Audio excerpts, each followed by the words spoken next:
আজ বুধবার 12ই জ্যৈষ্ঠ 2026 সালের 27শে মে। সিংহ রাশি, সিংহ লগ্ন, লিও সাইনের জাতক জাতিকাদের আজকের দিনটি কিন্তু এক কথায় বেশ কাটতে চলেছে।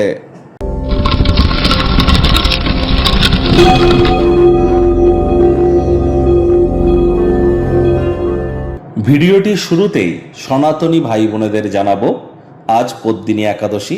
একাদশীর এই মহান ব্রত আপনারা পালন করুন। আর ইসলাম দরদি ভাই বোনেদের বলবো, আজ ঈদ উজ জোহা অর্থাৎ বকরি ঈদ, তার অগ্রিম হার্দিক শুভেচ্ছা ও অভিনন্দন রইল। ঈদ মোবারক।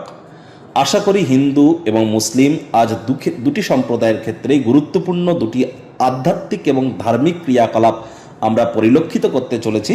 এটি সুস্থ সবল নাগরিক হিসাবে আমরা প্রত্যেককেই যথাযথ সম্মান অর্পণ করে আমরা নিজেদের ব্যক্তিগত স্তরের আধ্যাত্মিকতাকে বৃদ্ধি করবার চেষ্টায় রত থাকব। যারা হিন্দু ভাই বোনেরা আছেন তাদের বলবো, অবশ্যই আজ আপনারা একাদশীর মহান ব্রত পালন করুন, না পারলে সাত্ত্বিক জীবনযাপন গ্রহণ করুন। আর আপনারা স্ক্রিনে দেখতে পাচ্ছেন ওম নমো ভগবতে বাসুদেবায় নমঃ, এই মন্ত্রটি 108 বার জপ করতে ভুলবেন না। রাত্রি জাগরণ করুন। একাদশীর যারা পালন করছেন একাদশীর মহান ব্রত শ্রবণ করুন। আজ চেষ্টা করুন বিষ্ণু সহস্র নাম, ইউটিউবে বা কোনো মিউজিক অ্যাপে গিয়ে বিষ্ণু সহস্র নাম লিখে সার্চ করুন। সেটি কম করে হলেও 1 থেকে 2 ঘন্টা শুনুন। এটি আপনাদেরকে বহুলাংশ উপকৃত করতে চলেছে। আর যেহেতু বুধবার, গণেশজির নাম জপ ধ্যান আরাধনা করতে ভুলবেন না। গণেশজিকে আপনারা 5টি দুর্বা ঘাস দিয়ে 5 বার বলুন, প্রথম পূজ্য গণেশায় নমঃ। আজ সবুজ রঙের শাকসবজি, সবুজ রঙের খাদ্য খাবারের মাত্রা বৃদ্ধি করুন। সবুজ এলাচ খান।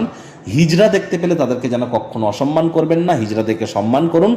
5 বছরের নিচে বয়স কোনো কন্যা সন্তানকে সবুজ রঙের কোনো ফ্রক বা সবুজ রঙের কোনো বস্ত্র সামগ্রী যদি আপনারা গিফট আকারে দিতে পারেন, তাহলে আপনার বিদ্যা, বুদ্ধি, বিজনেস এবং আপনার কমিউনিকেশন স্কিল কিন্তু এনহ্যান্সড হবে। ভাগ্য মিটার আজ আপনাদের বলছে 8 আউট অফ 10, ভাগ্য আপনাদের অনুকূলেই থাকবে। তবে অর্থগত ব্যাপারে আপনাদেরকে একটু সাবধানতা অবলম্বন করেই চলতে হবে। যারা নিছকে জীবনকে পূর্ণ মাত্রায় উপভোগ করতে চান, আয়েশ আমোদ প্রমোদ বিনোদনের মাধ্যমে দিনটি শুরু করতে চান, দিনটি কিন্তু তাদের ঠিক তেমনই অতিবাহিত হবে। চমৎকার কোনো কিছু করার জন্য এই দিনটি দুর্দান্ত। অর্থগত ব্যাপারে ব্যয়বহুল একটি দিন, খরচ বাড়বে। আজ পরিবারের প্রয়োজনীয়তার কারণে আপনাদের কোনো মূল্যবান জিনিস কিন্তু ক্রয় করতে হতে পারে, যার কারণে আর্থিক পরিস্থিতি কিছুটা হলেও টান কিন্তু হতে পারে। অর্থগত ব্যাপারে ব্যয়বহুল একটি দিন, খরচ বাড়বে। নতুন উদ্যোগ পরিকল্পনার পাশাপাশি নতুন নির্মাণ কার্যকে আজ আপনারা পিছিয়ে দিন। চাকরিজীবীদের অফিসের পরিবেশ এক প্রকার বেশ। বস কলিগদের সাথে ভাব ভালোবাসা বাড়বে। কর্মে গতি অনুভব করবেন। নিজের মেধা, দক্ষতা, ট্যালেন্টের দৌলতে প্রশংসার পাত্রপাত্রীও আপনারা কিন্তু হতেই পারেন। রাজনীতিবিদ যারা আছেন জনসংযোগ বৃদ্ধি করুন, সমাজে পপুলারিটিও আপনাদের বাড়বে।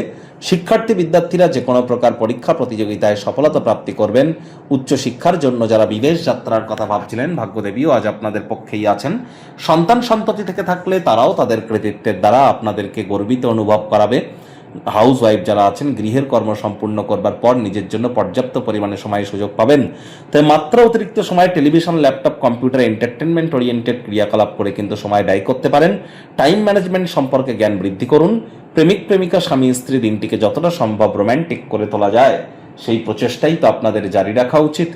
অবিবাহিতদের বিবাহের যোগ পরিলক্ষিত হচ্ছে। যারা প্রেমে পড়েননি তাদের জীবনে স্বপ্নের নারী পুরুষের আগমন আজ কিন্তু হতেই পারে। একটু প্রচেষ্টা আপনাদেরকেও করতে হবে। কাছের মানুষটির সাথে সিনেমা দেখতে বা থিয়েটারে বা কোনো প্রকার মাল্টিপ্লেক্স, মল এরিয়াতে, পার্কে আপনারা যেতেই পারেন। তাহলে দিনটি আপনাদের বন্ডিং বৃদ্ধির জন্য দুর্দান্ত হবে।